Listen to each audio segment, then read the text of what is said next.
Good morning. Good morning. Please feel free to adjust your position, your seating. It's easier to see or hear. Hope everyone is enjoying the cold. Nice. One thing you can do, little experiment, when you think it's cold, then just think refreshing.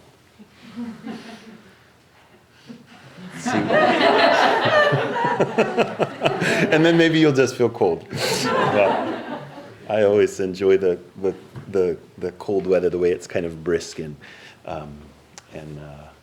it feels like a period of time to refresh the world, even though it's a time where there's not so much apparent growth or flourishing. If we pay attention, you can see all of these things that are starting to push up from the earth, and even in the frost in the morning, this little crocus leaves or shoots are they're saying something, and it's I think a little bit underappreciated these days how much the cyclical quality of our life is important for depth and connection and balance. Everything's so like, right, what's this right now, and it's easy to forget this kind of cyclical world we live in. Right at the height of cold, there is, in a Chinese way of talking about it, say at the height of the yin, the height of the darkness and the cold, right? There is the seed of yang, which is the warmth and the moving forward.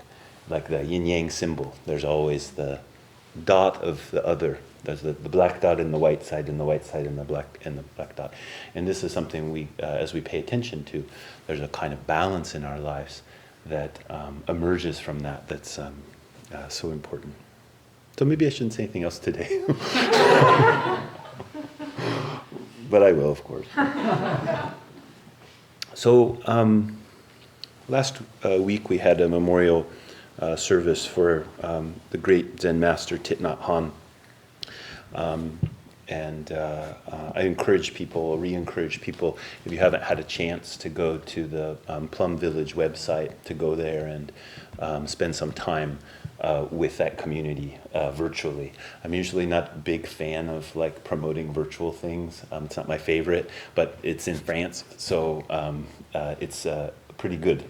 You can connect in that way, and there's many beautiful things there and teachings from Thich Nhat Hanh that you can connect with. And like I mentioned last week, you really of the Zen masters of our era, he will be remembered. You know, maybe there will be 2 or 3. He will be one of those 2 or 3 that will really be remembered in a big way. His teaching so profound, his community such an impact on many levels. So we're all lucky to have been born into the world with such a bodhisattva present in an embodied way to learn from. So I'd like to continue a series of talks that I've been giving since the beginning of the year on the mother of the Buddhas, which is one of the epithets of Prajnaparamita, which is known as great wisdom or perfect wisdom, but also has a personification. And our ritual space here, the being that's sitting to the left of the Buddha on this side is the personification of Prajnaparamita, who's known as the mother of the Buddhas. Also the eye of the Buddhas. So our temple name, Buddha Eye, we have some special affinity or connection with Prajnaparamita that is kind of mysterious to me, but I really appreciate the guidance that I receive and our community continues to receive through that mysterious connection. And so at the beginning of each year, there are special ceremonies to Prajnaparamita that happen in the new year, and then there's usually a period of study about Prajnaparamita that's happening in the through January, and other times of the year too, but kind of a special time. I've been emphasizing in these talks a lot about clear seeing, The Heart Sutra, which is the most famous and really powerful example of Prajnaparamita teachings or instances of Prajnaparamita teachings. The sutra starts with Avalokitesvara, Bodhisattva, when deeply practicing Prajnaparamita, clearly saw that all 5 aggregates are empty and thus relieved all suffering. We chant that on Sunday mornings. And that first opening to the Heart Sutra is saying, Avalokitesvara Bodhisattva clearly sees. All 5 aggregates are empty. The clear seeing is the seeing of shunyata, the seeing of emptiness, which is not to say the destruction of things or a nihilism, but the total freedom and spaciousness of all things. This is the way in which Avalokitesvara sees.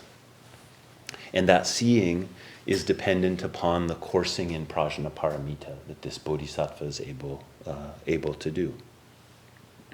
When we talk about clear seeing, it's important we remember we're not just talking about the physical eye. We're not just talking about, sight here is a kind of a placeholder for all of the sense worlds. So our eyes, our ears, our nose, our tongue, our body, our mind. Right? In Buddhism, mind is also a sense organ.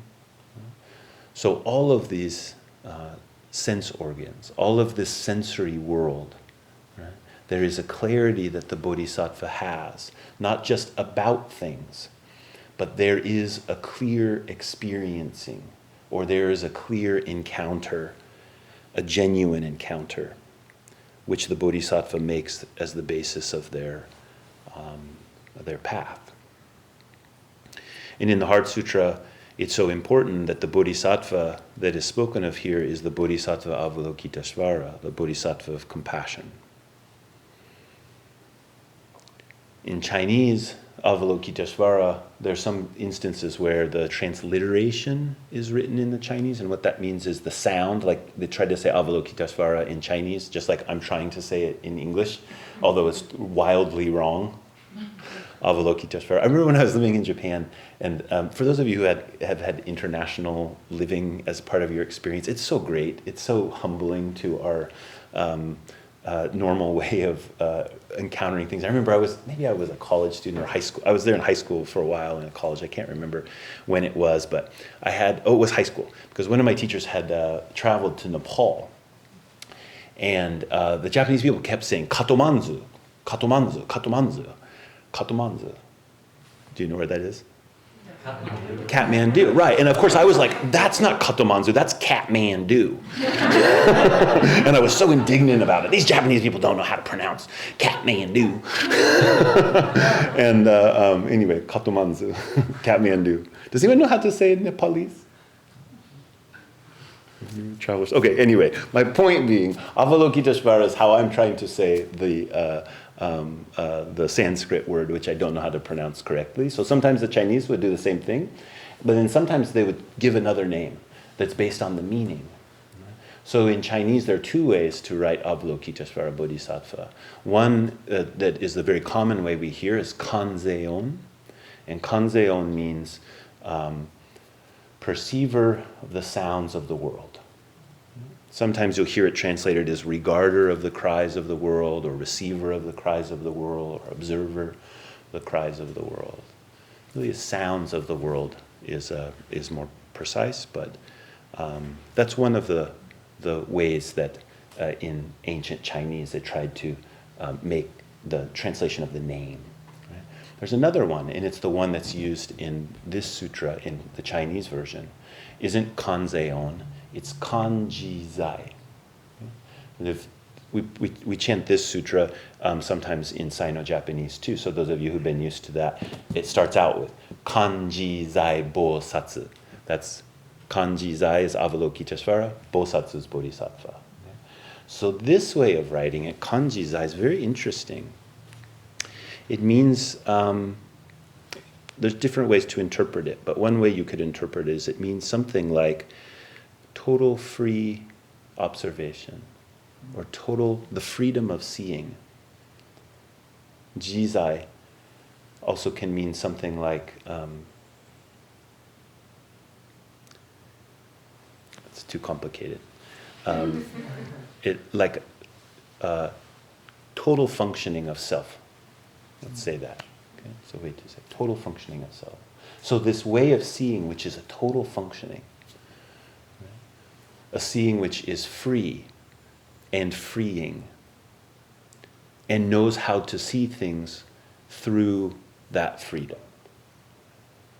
So this is another way that was the Chinese were trying to describe who is this being, right? Who is this Avalokiteshvara that courses in Prajnaparamita and relieves suffering. So important for us to remember that these are real beings. But that doesn't mean they're outside of you. It doesn't mean that they're separate from you. Being real doesn't mean they're over there.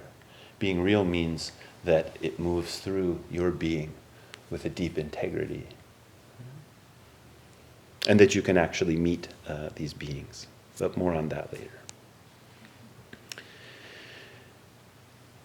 There's a medicine at the very base of this world of sense desire, this world of eye, ear, nose, tongue, body, and mind, what we call experience. Prajnaparamita's teachings tell us that there is a medicine contained right in that world. I've been doing a lot of studying of a Prajnaparamita text called the Rishubun. It's the text that is there next to Prajnaparamita on the altar. And as I was studying it this year, I had never paid much attention to where is this preached? Where is this sutra taught? And not always will a sutra tell you where it's taught, but this one does. It's taught at the pinnacle of the heavens of sense realm, the sensory realm. That's where the Buddha teaches this Rishubun teaching. As a little esoteric, it's like, okay, so what? But think about that. This teaching, this medicine of the Prajnaparamita that he is offering in the Rishubun is an offering within the realm of sense desire about undoing the karma of suffering which is in the realm of sense desire, or we could just say the sensory realm. And there's a medicine right inside of that realm. The Buddha doesn't say, okay, you have to leave that realm and come up here to the realm of pure form or the formless realm to be able to hear this teaching. Other teachings are like that, but not this one. This one, he preaches it right into this world. And in fact, this whole world is completely imbued with this sutra, with this teaching of liberation, of Prajnaparamita. It is in the sensory world. The eye, the ear, the nose, the tongue, the body, the mind is open and free. Because there's nothing graspable. Now, often we experience this as suffering. It's equally ungraspable as suffering, right? But it's also our freedom. You know, like we were working with a few weeks ago, those of you here, and I encouraged you to just let your mind rest on something and see how it is. Just see how long can you stay connected to that? How long can you stay aware of something? When your mind tries to grasp it, and as soon as it grasps it, you're no longer aware. Everything is opaque, right? The thing becomes the thing you have decided it is, and awareness is diminished. Attention is diminished. Care is diminished. Compassion is diminished. So I was encouraging, see that it's ungraspable, because it's ungraspability. Like you can't just say, oh, I know what it is, boom, done, and hold on to it, right? It's impossible. As soon as you do that, you separate. And when you notice that, there's an invitation into awareness. There's an invitation into what's popularly called mindfulness, which is one of the terms that the great Zen master Thich Nhat Hanh delivered to our world and talked about again and again and again. And mostly he would just say, pay attention, listen to the bell, smile. Very simple. Great teachers are like this. I'm going to continue with my complexity. So a mindfulness is not just how do I pay attention to something, because that would be better if I was mindful than not. If I could wash the dishes and really pay attention to the washing dishes, somehow I would be morally superior than if I'm like listening to some music while I'm washing the dishes or having a conversation or thinking about, whatever. So that's not the point. The moral superiority is not really the point. The point is there's medicine right there. If you're washing the dishes and you can allow your mind to receive the gift of the dishes, the teaching that the dishes are giving to you in their simple presence, otherwise known as ungraspability, you wouldn't be able to experience them if they were graspable. They'd just be hidden from you. They present themselves moment after moment after moment after moment, and depending on what your life situation is, maybe more moments than others, especially if you have kids. That's usually the case. And there you are with a medicine. Right? Something is undone when you give yourself over to that guidance which is being offered by all things within the sense realm. Now, this is kind of a review of what I've been talking about. And Genjo, you brought up a very good question a couple weeks ago that I wanted to address. Well, what about fear? What about, like I'm painting a very nice picture, right? Oh, the dishes, and I don't know, probably you have some nice organic soap, and maybe it's a slight sprig of lemon in it, and it's all coming, and the water is warm, and the world is, fairly perfect, So that's great. I love it when it's like that. But there's a lot of things that aren't like that in the world. There's a lot of scary things. And I think that fear is something that we should not make an enemy of. And when you brought that up a few weeks ago, I've been considering it since that time. But the ways in which we make fear an enemy, we're kind of afraid of the fear, or we tell ourselves we shouldn't be afraid, et cetera, et cetera. And after all, the bodhisattvas, right, in relying on Prajnaparamita, are without hindrance. And without hindrance, there is no fear. So I should be without fear. Like we can go to that place very, very quickly. Right? But we miss the medicine when we do that.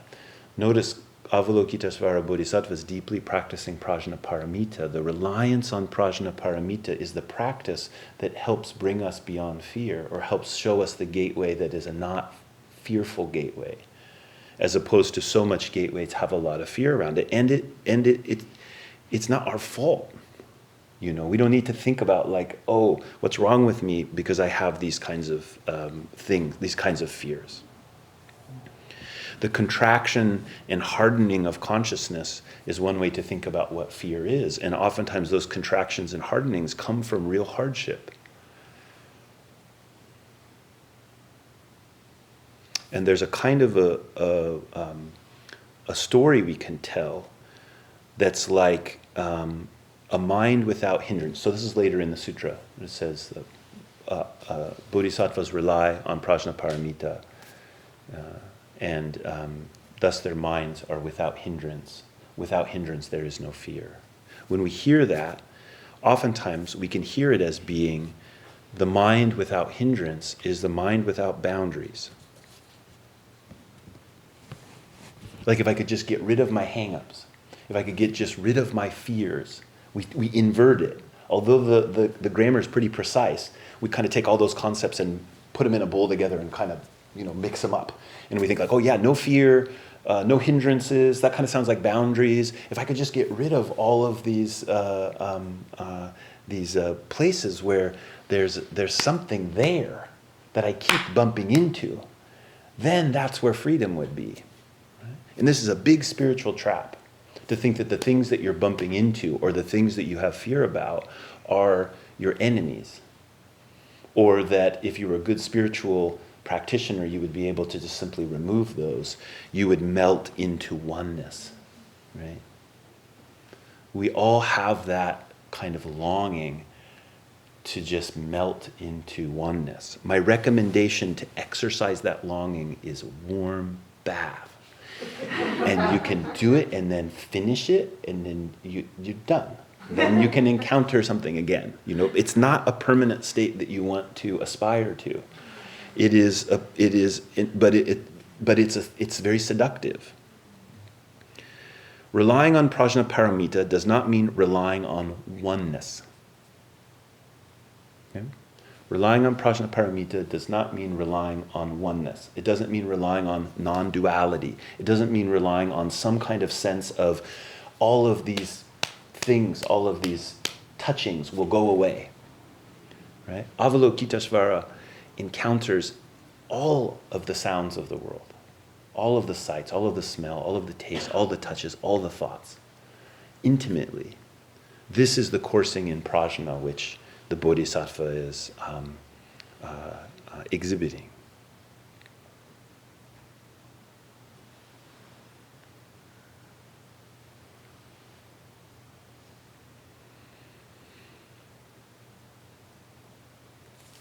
Now, as I've been talking about this,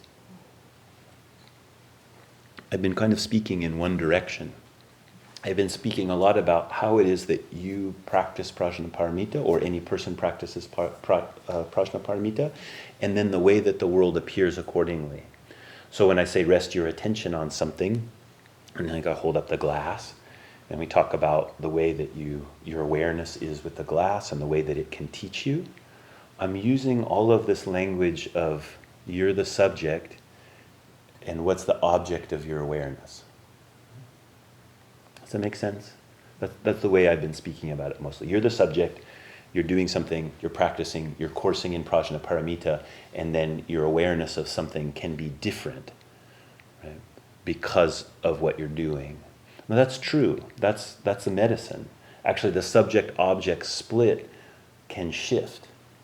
We don't have to regard things as simply objects of our experience, or objects of our desires, or objects of, our projects or whatever. But that's usually when we're naming things and grasping onto them, we're doing that, right? Most of the things that your mind tries to grasp onto, you don't even recognize. I'm not saying you don't recognize that you're grasping on them. You don't even recognize the things exist, because your consciousness goes not important, not important, not important, not important, not important, not important, not important, not important, not important, and it just filters it out, right? And then it's like, oh, this one, bring it closer. Oh, this one, get it far away. Right? So almost everything your consciousness is doing is like actively ignoring sensory information, right? And then it is taking some parts of that sensory information and building a world out of it in that kind of grasping. Now, this is in Buddhism is called ignorance, right? It is a force. It's not just a state, right? It's a force. It is the active way in which we keep replicating a world based on subject-object split, objectification. Right? So it's right that we talk about it in this direction, that things become opaque when we regard them in a certain way. But here's the deal. When those things become opaque, what else becomes opaque? Your heart. Your heart becomes opaque. Your soul, your body, your mind, your feelings, they lock in to that same thing. It's not just the object becomes opaque to you. You also become opaque to the object, opaque to yourself. That whenever we talk about this relationship, we're talking about something which always goes in both directions, both the ignorance and the pain and the suffering and the medicine. The instability of the subject-object confinement, it works both ways. Now, when we talk about fear, when we talk about it in the one direction, where I'm the subject, and we talk about fear of losing something, right? Like fear of my own death, for example.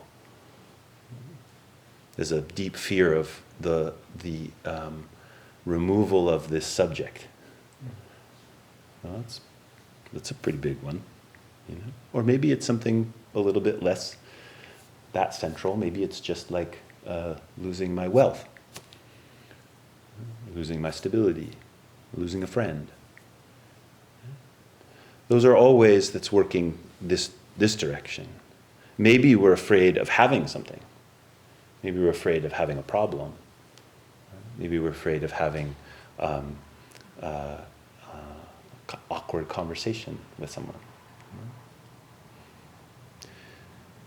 But this also works the other way. And this is where I think there's something very tricky in these teachings, particularly if we hear them as teachings of oneness, or like release all the boundaries, anything that you hit up against, which seems challenging, that's a hindrance, right? That's, if we understand that to be the hindrance, we're in trouble when we start to see that other kind of fear is the fear of becoming the object.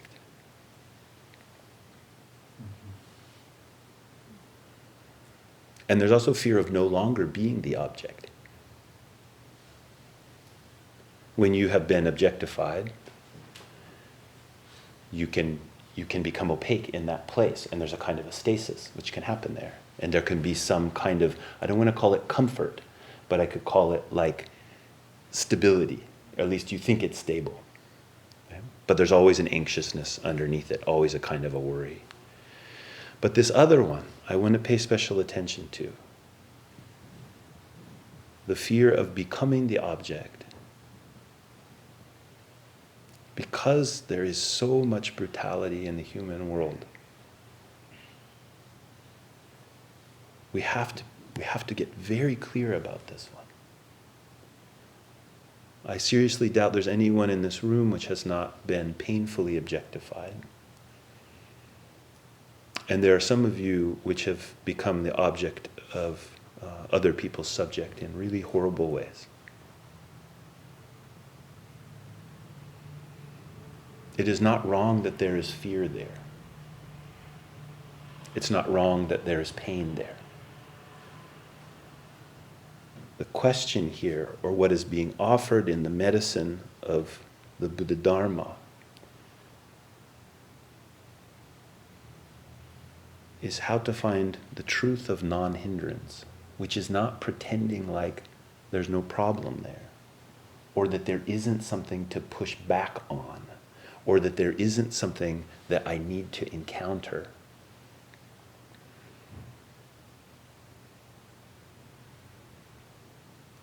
This kind of cheap way of talking about the Buddha Dharma as melting into oneness, or getting rid of your ego. There's all these kind of thin ways that, there's times where these are appropriate. They help us, but it's too thin. And when it comes to this addressing of fear, it really becomes destructive. Boundaries, choice, intention are all central to the path. Boundaries, choice, intentions. Boundaries help us maintain choice. They help us continue to exercise our intention.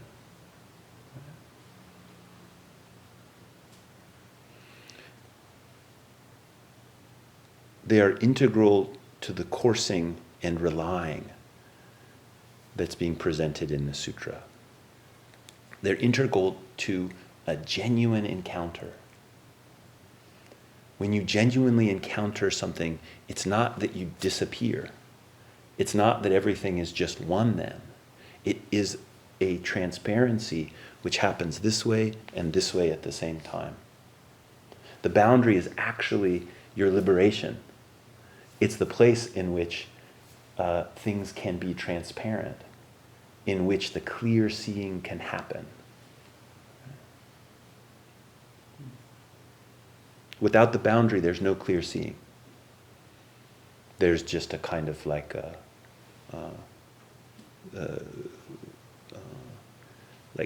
denial of differentiation. And you just kind of, the mind just shuts down. Consciousness just goes dead. Right?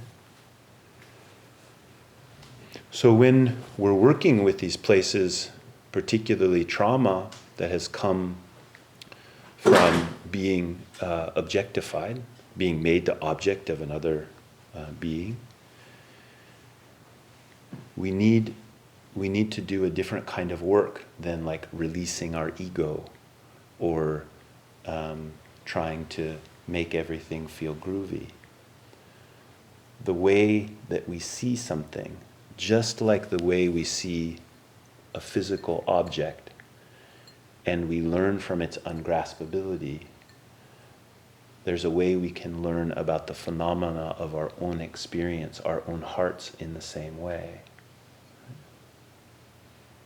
But remember, when you put your attention on this glass, it is the boundary of seeing. It is the place of seeing which all of that awareness becomes possible. You don't say, I'm going to become the glass. Right? You actually say, there's a glass and there's a me. And so now I can investigate through awareness. The reason I'm bringing this up is when we come across really difficult things within our own being. If you're sitting meditation very regularly, there's scary stuff in there.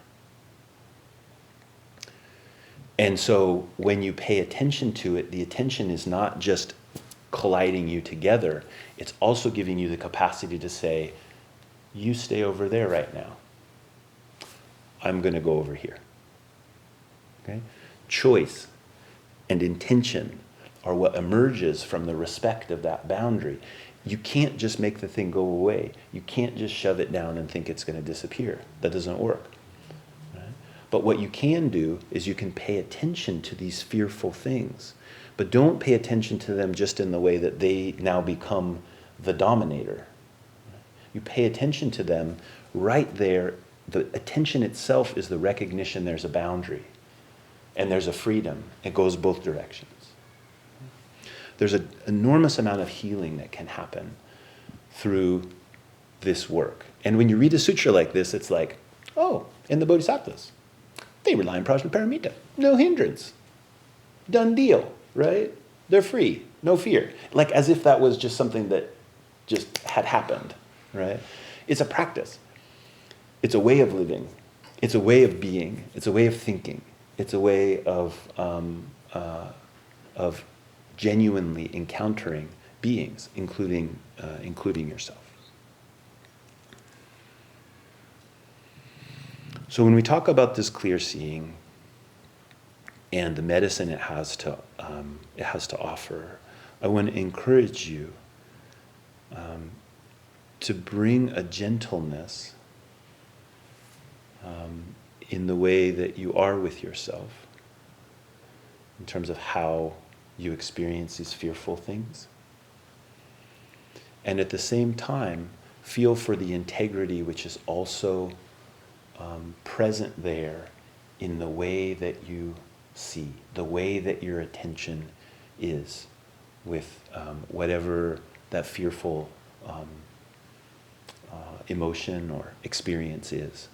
And you won't always be able to name it. You know, a glass is kind of easy, right? I mean, it is all for us because we all agreed that's what this is.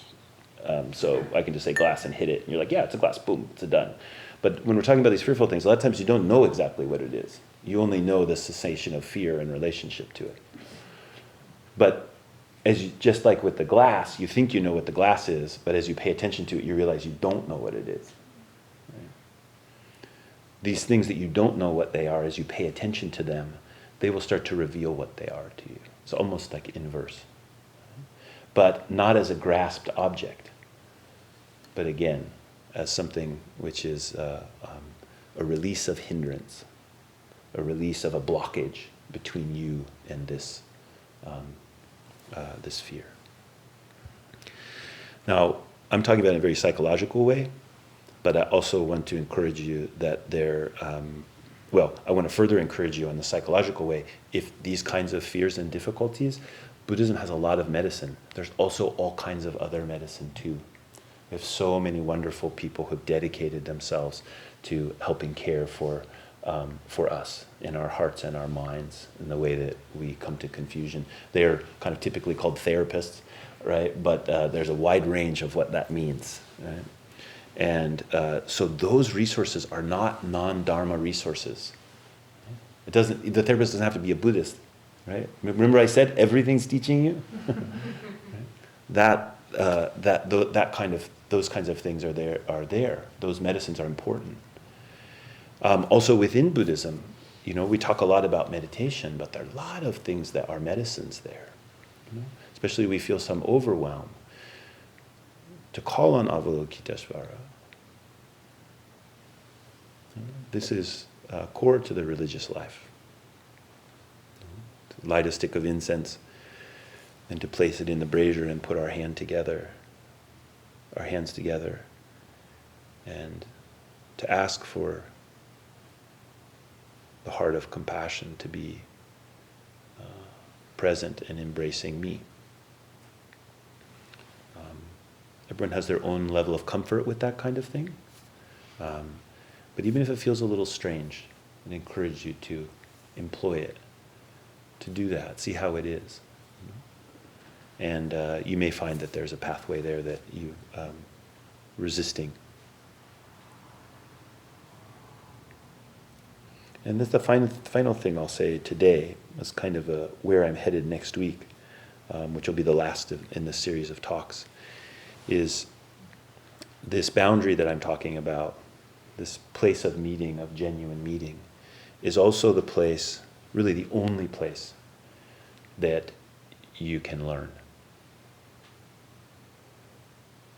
where you can be taught, where you can meet teachers that are embodied.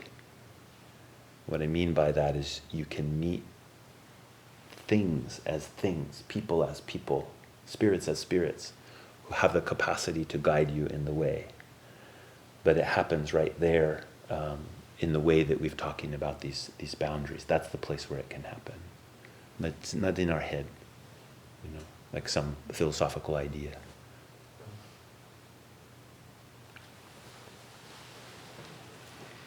Any questions? Or? Sure.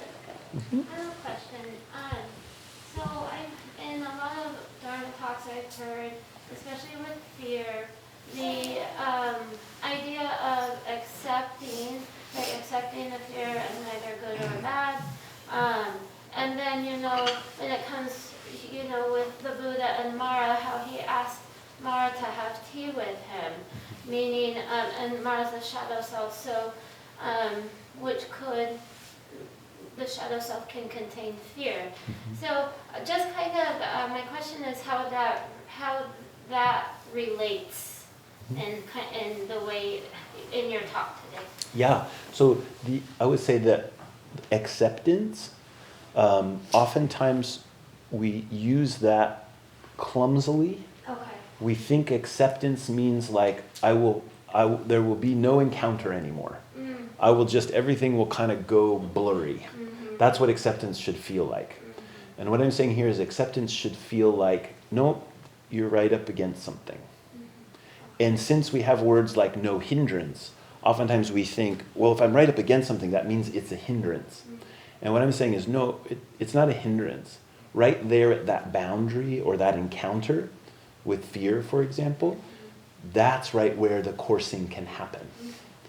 And that we don't want to make our practice of acceptance too kind of like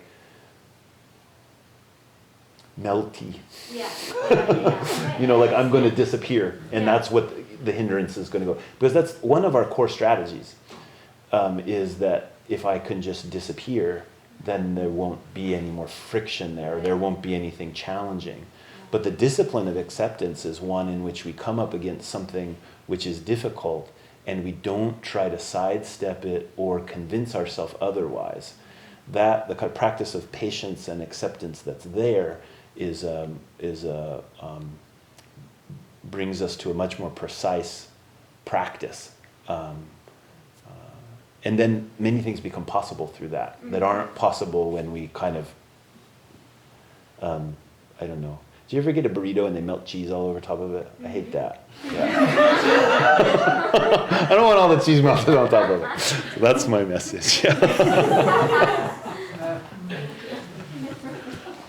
Hi. Can you say something about, we often use these words acceptance and meeting and like you were just talking about meeting something that's kind of, you're pressed up against it. I feel like something I'm learning more about is places of fear that are also, they are exactly the gateway, that they look pretty, I've related with them as opaque my whole life. And then all of a sudden, these places where it's like, I stepped through it and my behavior and my attitude changed. Yeah. And how can we know more about what places, like what that kind of stepping forward can look like, and when that's, a healthy way to approach the situation versus something that's maybe a little more feeling like I'm on my own hips and more steady with it versus like, oh, this is the time to step through it. And I don't know if that's a false dichotomy or if you're feeling the edges of that question. All dichotomies are false, but they can be helpful. And so what I was proposing is that there's a difference in the kind of fear in which it's something that we're looking at and the kind of fear where we're being looked at. Right? So what you're describing is much more this direction.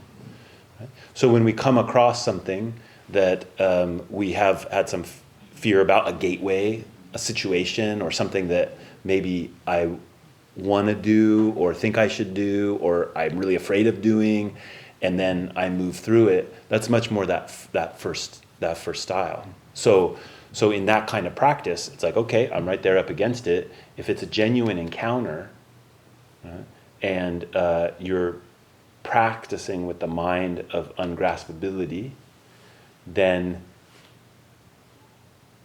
you got to make your move. And the thing about making that move is you can't rely on anything. As soon as there's justification for it, God told me to, in some form or another, then it won't be a true entry. The opaqueness of the gate and the opaqueness of yourself will appear immediately. And that's is why in the longer Prajnaparamita sutras, I say over and over again, a bodhisattva does not rely on, and there's long lists of basically everything. Because as soon as you take that justification for your movement, then you're in that subject-object relationship again, right? You're using whatever you're standing on as the basis of you being the subject is what you're going to inflict upon the object. And then it's just stuck.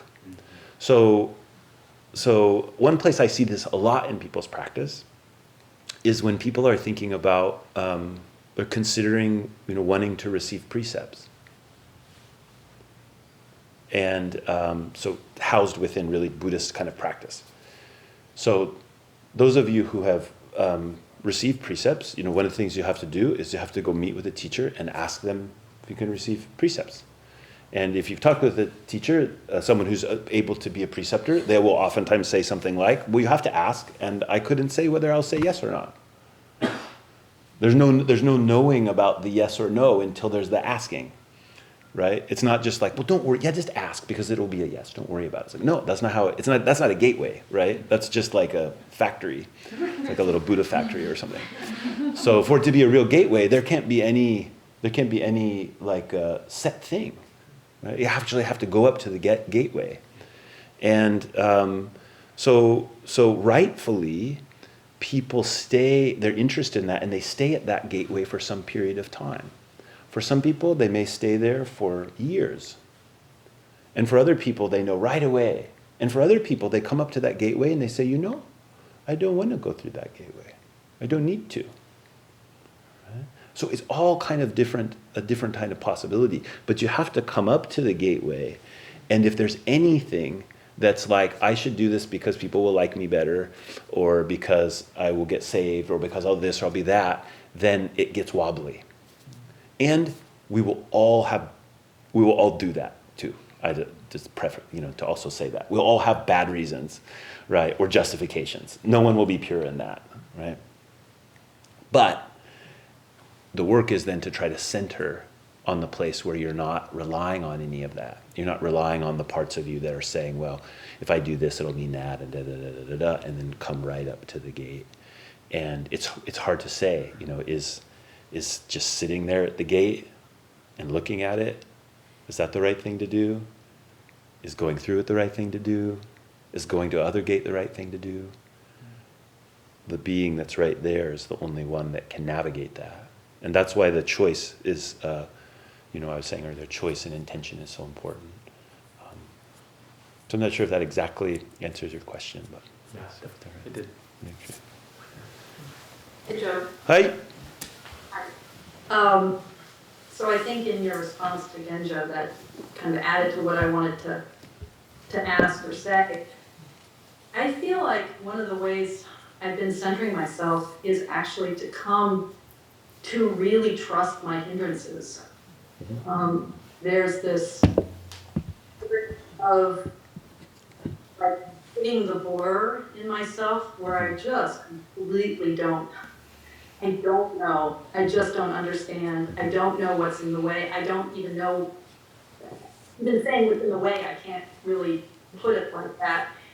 And I just find myself trying super hard to trust, like, in that space of blankness. But it's icky. Yeah. You know why we have incense? To help with the icky? because the assemblies, normally people weren't bathing very much.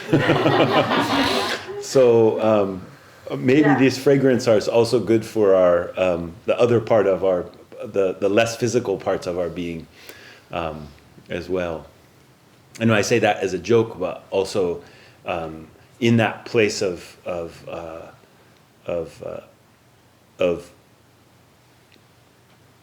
maybe if we want to say rather than accepting our hindrances, it would be better to say trust our hindrances, or even relying on those hindrances as a teacher.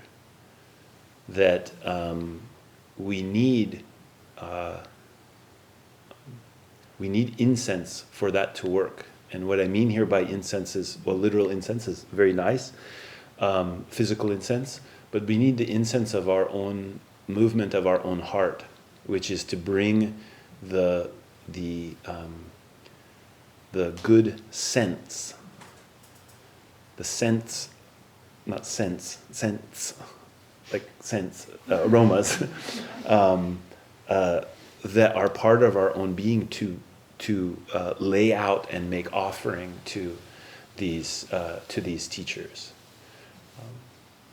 and I think that's underappreciated because we normally are thinking we're problem solvers, right? And so we're gonna solve this problem, but we can also bring our own insight and bounty of our own heart and just offer it to these things, not solve these things, but to offer that.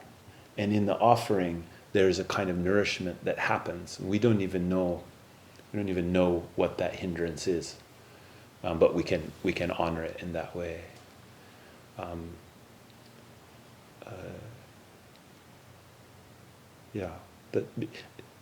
If we want to understand this two-directionality of Prajnaparamita, the way I've been talking about it, generosity, it's all generosity. And so those offerings we make within our own practice to our teachers, including our hindrances, that is always revealing that moving in both directions.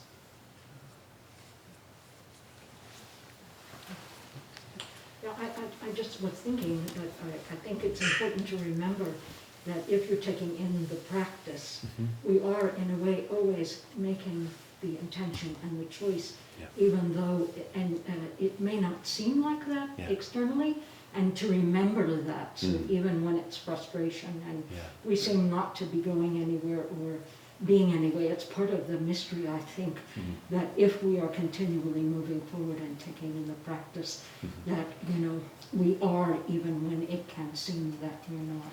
Yeah, that's a really good point. Sometimes when you're practicing really... I'm always surprised later on when I thought I was lost, and I actually, in a way, wasn't as lost as I thought I was. You know what I mean? I don't know if it's clear, but anyway.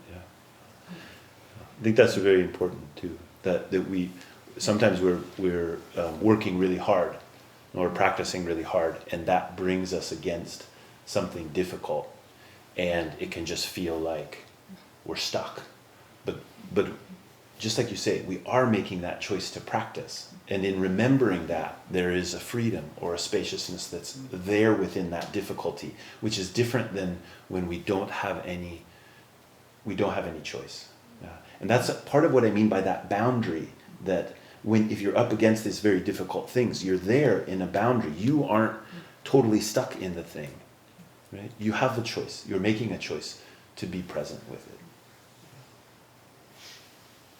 So this is the last thing I'll say, is that oftentimes when we get to speaking about these difficult things in our life and about the way that the medicine of Dharma can be of help, it can seem a little dark. And I just want to encourage you, dark is really important. And it doesn't, this I think is the most revolutionary thing that the Buddha Shakyamuni gave us. That joy and sorrow do not eclipse each other. It's not joy or sorrow. It's joy and sorrow. That's a human life. That one does not cancel out the other. But we have the habit of putting them on the two sides of something and saying you have to choose one or the other. So this kind of more difficult talk, things that's darker, we need to embrace it. But as we embrace it, we also find our life has much joy. And that's how it works. That's my understanding.